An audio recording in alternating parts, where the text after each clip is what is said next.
Good morning, Holly. Good morning, Dargan. We would like to welcome all of you to the Senior Network. I'm Dargan Davis, and I'm with Senior Resources, and I'm joined today with my co-host, Holly Van Horn from Lori Life and Health. And we are very excited to hear from today's speaker, South Carolina Attorney General Alan Wilson. Yes, we're going to give our guest a couple more minutes to get logged in. And in the meantime, we'd love to know where you are from. Just drop your hometown in the chat box and we'll be right back.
Well, thank you for joining us today on the Senior Network.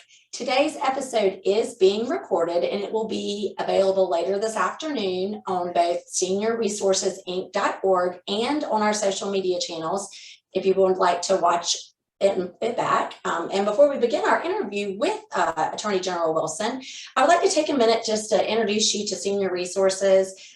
We are a nonprofit that coordinates services and provides resources to senior citizens living right here in Richland County. Our largest program is Meals on Wheels, which serves 600 homebound seniors and disabled adults with a hot, daily, nutritious meal to the client's home. Senior Resources also has a home care program, which provides personal care services in the home, and we also have a transportation program, Senior Wheels. We have Pet Pals, which provide our clients with a monthly supply of pet food. Senior Resources also has 4 community wellness centers located throughout Richland County. And this is where seniors can go and enjoy a hot meal together and physical fitness and other activities. We recently launched a new program, Senior Lunch Bunch, and this is a unique opportunity where seniors gather at a local Lizard's Thicket and they have a hot meal together and then some fellowship as well. We have a foster grandparent program and senior companions, and that's all through AmeriCorps Seniors. And then lastly, the Senior Network is one of our newest programs that we have here at Senior Resources. And this is a way designed to connect seniors to resources virtually through the comfort of their homes. So I'm going to turn it over to you, Holly, and you can tell us a little bit about Lori Life and Health. All right, thanks, Dargan. Good morning. I'm Holly Van Horn, and I'm the Community Relations Coordinator at Lori Life and Health. And we're so proud to partner with Senior Resources to deliver these informative speakers to you each month. I'd love to take a minute to tell you a little bit about Lori Life and Health if you're not familiar with us. We're an independent insurance agency based here in Columbia, specializing in Medicare, health, and life insurance. Our mission is to educate you on all the options available and help you make a decision that meets your needs and your budget. We can help you over the phone or in person, and our services are at no cost to you. And you can find more information at our website, LoriLifeandHealth.com.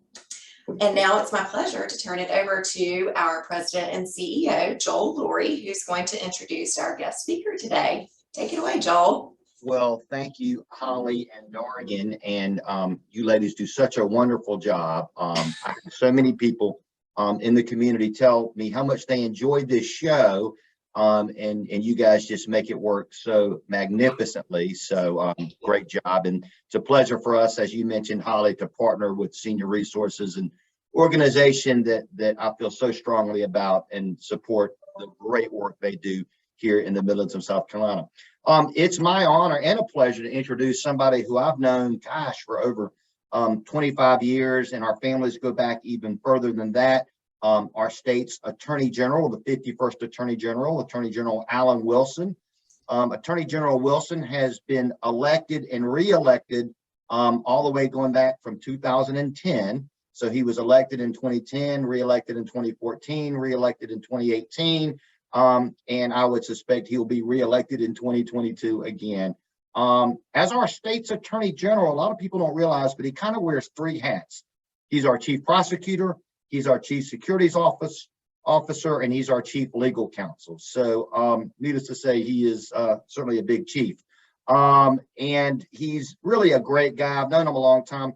What I really appreciate about our attorney general is that he not only is involved in protecting South Carolina citizens, both young and old, but he's also a strong advocate at the State House. He and I got a chance to work together several years ago when I was in the Senate on a law called Emma's Law, which really cracked down on repeat DUI offenders. Prior to being an attorney general, he was an assistant solicitor and assistant attorney general under former attorney general Henry McMaster. He and his wife, Jennifer, his beautiful wife, Jennifer, have two young children, Michael and Anna Grace. And with that, General Wilson, I just want to thank you and your team for joining us today. As you know, elder abuse is such an important issue in a state like South Carolina that has a growing aging population. There's just not enough good things we can do. So it's such an honor and pleasure to have you and your team on the show to give us some guidance this morning. Joel, first, let me start off by saying how great it is to see you. Thank you so much for facilitating this conversation. I've enjoyed our very long-standing friendship. As you said, it feels like 3 decades of friendship between the Lurie's and the Wilsons, and it's always great to be with you. I've always appreciated your leadership as a public servant and also in helping us protect seniors. So thank you for that introduction. It is great to be with all of you, and I want to say thank you to Holly and Dargan as well for helping facilitate this. For those of you that are watching this pre-recorded or watching it live, you'll see I'm flanked here by several of our staff, and the reason I asked them to sit in here is I could have done this program alone, but I decided to have. I want to make sure that we are offering a resource, not just lecturing folks, but introducing you to the men and women who are on the front lines, doing everything they can to protect our vulnerable adults, our senior population. And so sitting with me today, I'm going to explain why they're here and who they are, and they'll all be offered an opportunity to make some remarks here in just a moment. But on the far right over here, Ken Moore, Assistant Deputy Attorney General in the Medicaid Provider Fraud Unit. Our Assistant Deputy Attorney General Stephanie Goddard is our senior attorney over there as well. Then I have Jonathan Williams, who's over in the Securities Division that deals with securities and enforcement and regulation. And the reason he's here, there are multiple ways that seniors can be exploited or defrauded or conned or harmed. And that could obviously be through under the rubric of being a vulnerable adult, which we'll talk a little bit more in just a second. It could also be, there's a lot of seniors who are trying to, who are being exploited for investment purposes and being conned and defrauded in the investment arena. And so I wanted to give John an opportunity to talk to all of you about that. So real quick, when you're thinking about a vulnerable adult, and there's a statutory definition of it, that a lot of people think vulnerable adults are all senior citizens of a certain age, and they're infirmed, and their infirmity is based solely on their age. But under the legal definition, a vulnerable adult can be anyone over the age of 18 who lacks the ability, the mental faculties to be able to take care or adequately provide for their own protection and take care of themselves. You can have an 85-year-old person who is very capable of taking care of themselves, and you can have an 18-year-old who for other reasons, mental illness or whatever, is not able to take care of themselves. So I don't want to, just because you're of a certain age doesn't mean you're a vulnerable adult. However, if you're looking demographically and statistically, a lot of our seniors are being exploited because of that particular age group is deemed as exploitable by people who are in a position to conduct that kind of harm. Now, there are different ways that our senior population, whether you're vulnerable or adult or not, can be exploited. Obviously, there's the physical harm that can be caused. And let me back up. You can, if you live in an assisted living facility or a retirement home, you would fall under the legal definition of a vulnerable adult, even though you're not a vulnerable adult. If you live there, then we would have the jurisdiction of the Attorney General's office to investigate a particular crime involving, physical or psychological abuse or potential exploitation that has been caused to you. And again, as I said, physical harm is one, psychological, mental abuse is another, criminal neglect. I mean, that could be walking into a senior assisted facility and the conditions are so deplorable that it's just you're being harmed through the neglect by the facility. And then there's the exploitation component. One of the things that we were talking about prior to this is that a lot of people, the vast majority of the cases we deal with, and I'm hesitant to assign a percentage, although my team here says somewhere between 70 to 80% of seniors who are exploited by a family member. It could be an adult child or someone that they love and trust. And so people always feel like I can, when I set up my power of attorney, or I set up all my financial records and I'm moving into a facility because I need assistance, they might give certain authorities to their adult child or to another adult family member, and they never dreamed in a million years that that person could exploit them. And sometimes that loved one, that family member, doesn't intend to exploit. But, if you go into a senior facility at age 80, and you're there for 10, 15 years, during that period of time, your mental faculties may not be what they were at the time that you gave that power of attorney to your adult child.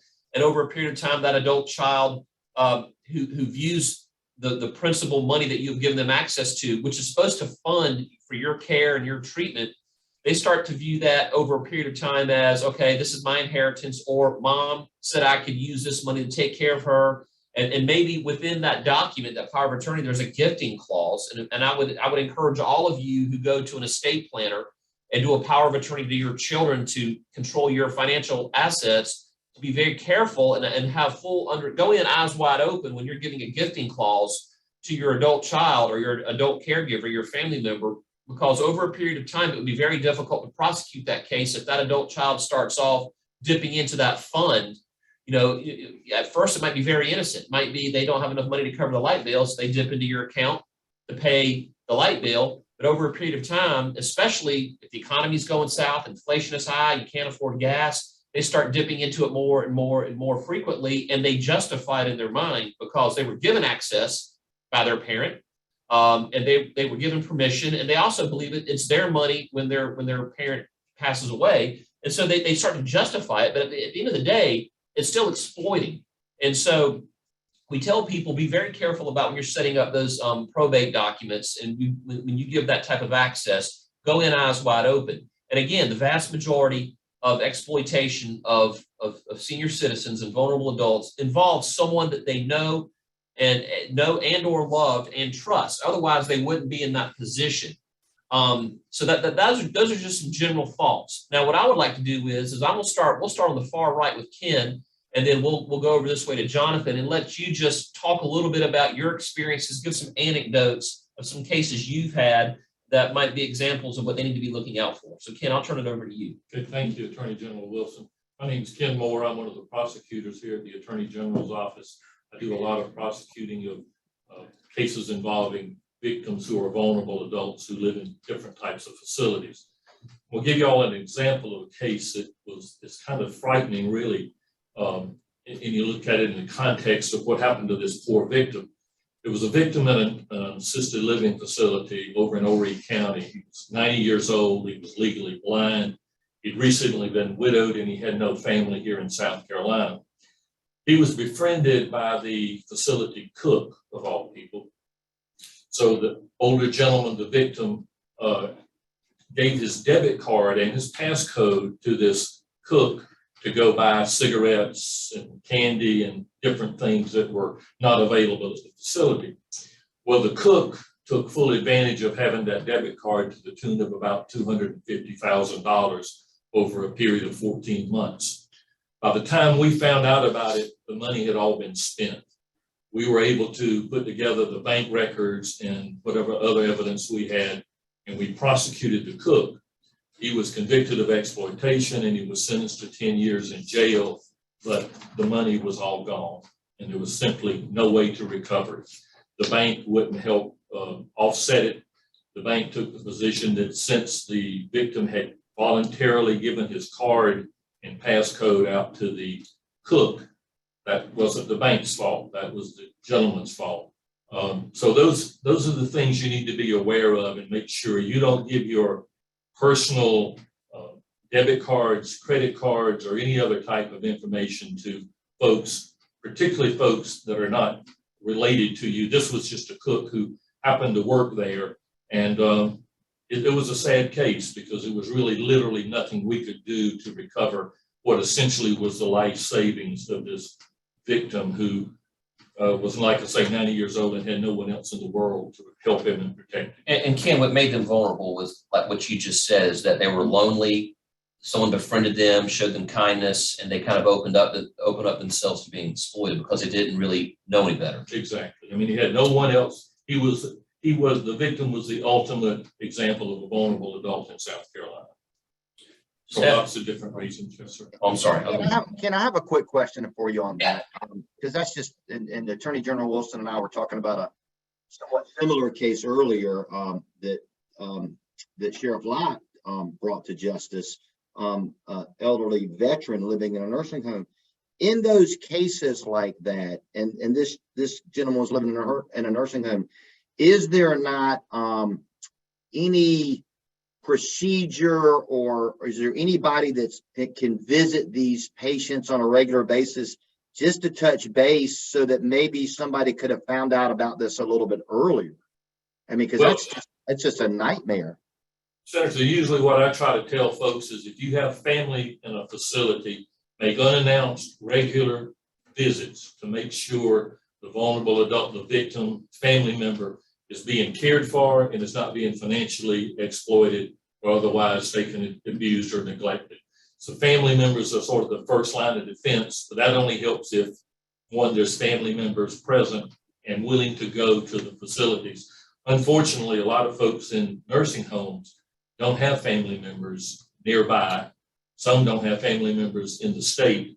The case that I told you about, the victim had one family member that we found out about. It was a nephew who lived in Washington, D.C., who had no way to check on his uncle. So it was a sad situation because there was nobody there.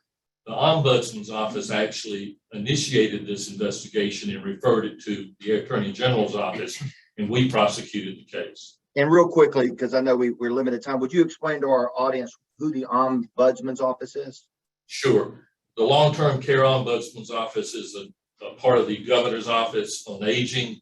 It has regional ombudsmen who work in different facilities. Some of the ombudsman's folks will go in and make periodic visits on residents in facilities, particularly those that don't have families.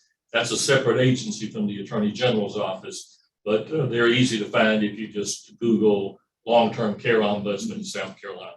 Thank you, Ken. Appreciate it. Stephanie, go ahead real quick. So Ken and I are both with the Medicaid Provider Fraud Control Unit, which is a division of the AG's office.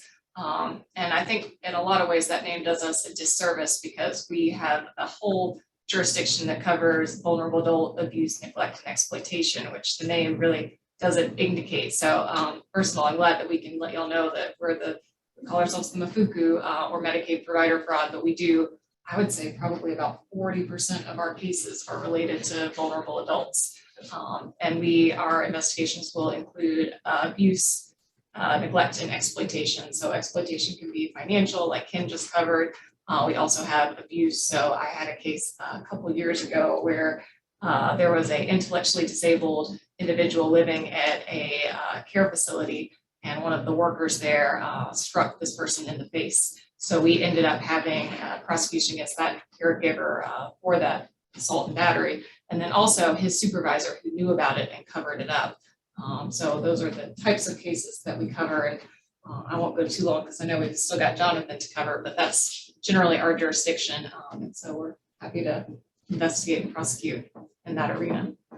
Stephanie, I want to, Attorney General, if I could just, I got a couple questions that we put together. So as we go through this, and Stephanie, thank you for that. And I think my question for you is, because so many of these cases deal with abuse in nursing homes, and Attorney General Wilson, you may remember I worked with your dad when I was in the House and he was in the Senate on one of the first background check pieces of legislation for employees of nursing homes. Just at that point in the late 90s, we didn't even mandate background checks. We've come a long way.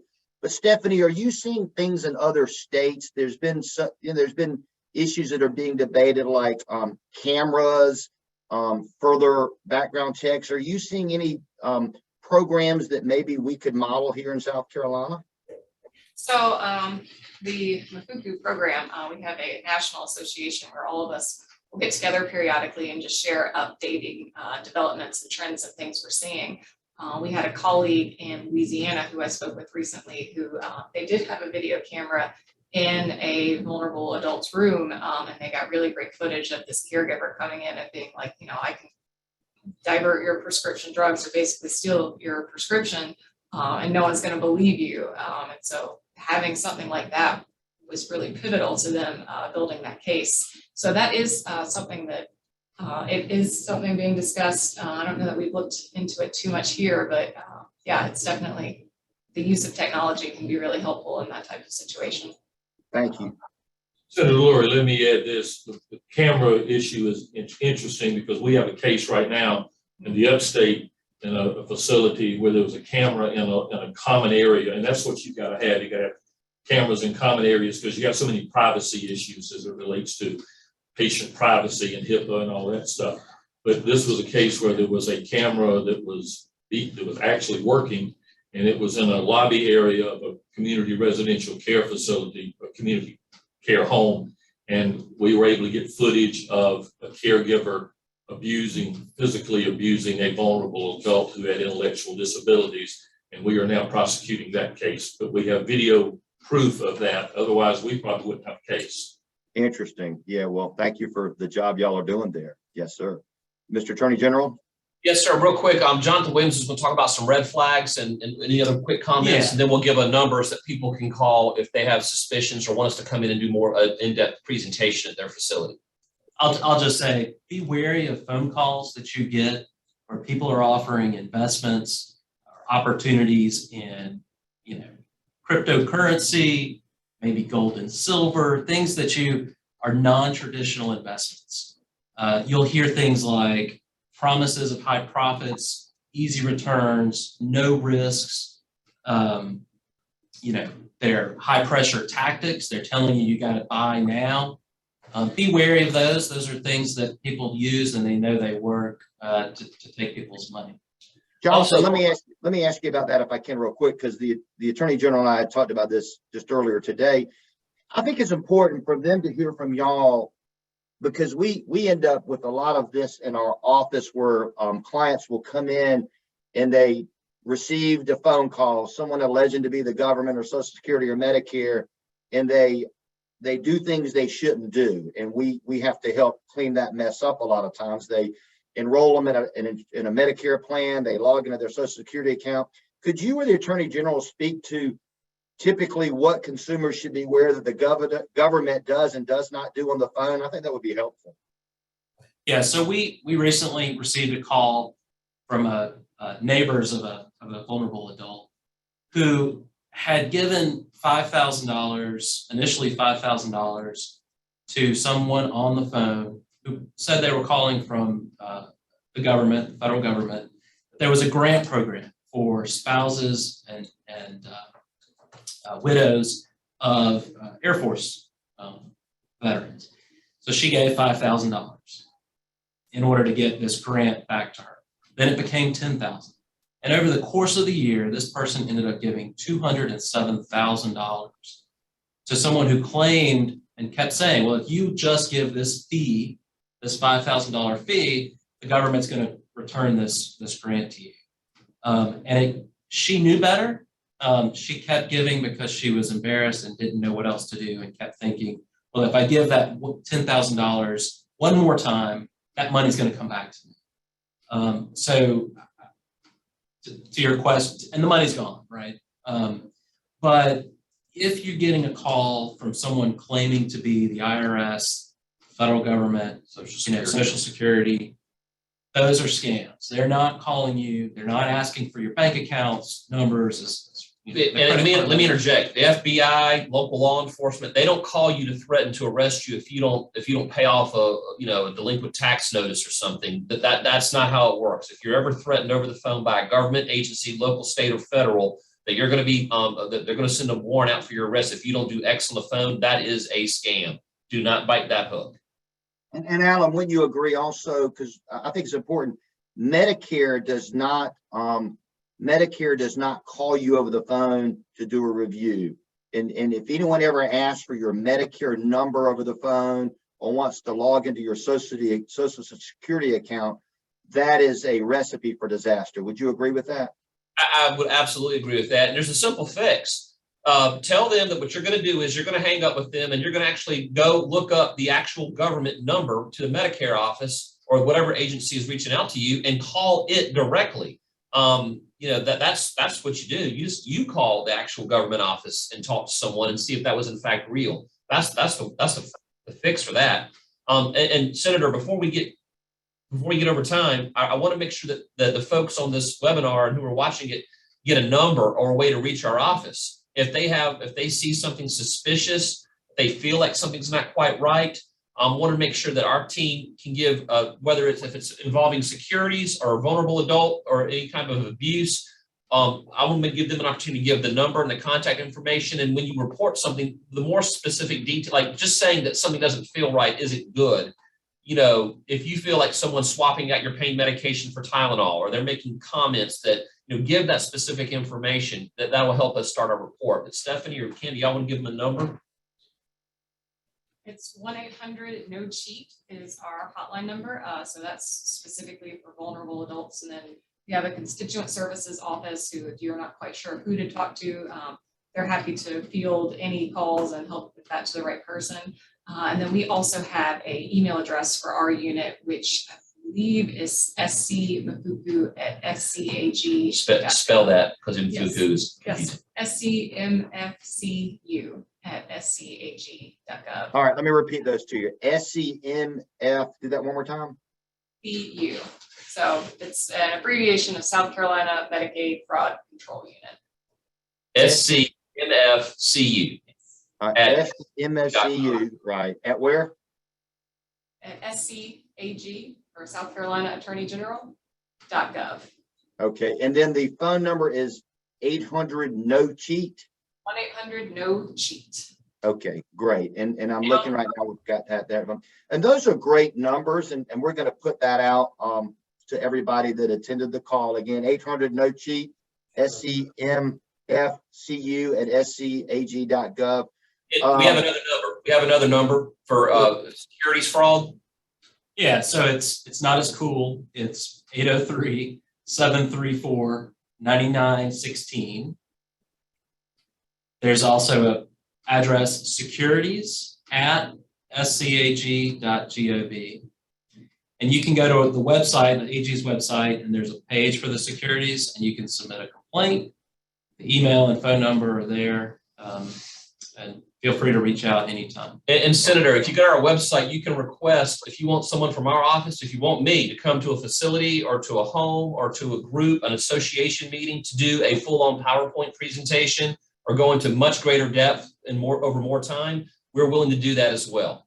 And Attorney General Wilson, I think it's important to understand part of your job is the coordination and collaboration you have with all of our solicitors and sheriffs and police chiefs around the state. I mean, I think it's important for our listeners to understand that you work very closely with them. So if there's something that may require more immediate attention, you're going to work with local law enforcement to make sure that concern is satisfied. And I think it's important for people to understand that you can serve, your office can serve as a conduit for other concerns if it's not something that is handled within your jurisdiction, correct? Yes, sir. That is correct. Yeah. Well, Attorney General Alan Wilson, Stephanie, Ken, Jonathan, want to thank y'all so much. What an excellent team, a great presentation. Thanks for joining us. And more importantly, thank you for the job you do in protecting our citizens around the state, and appreciate you joining the Senior Network this morning. Thank you. Thank you. Good. And we would like to thank you as well. This video recording will be emailed out to everyone that was participating today. We will include those phone numbers in that email. And as we wrap up today's episode, we'd also like to remind you that we have a virtual library located under the Senior Network on seniorresourcesinc.org. So if you've missed any of our previous webinars, you can go and check those out as well. Well, Holly, we'd like to thank Lori Life and Health for your partnership and helping make this available for seniors in our community. Thank you so much. And thank you all for joining us today. This concludes our webinar.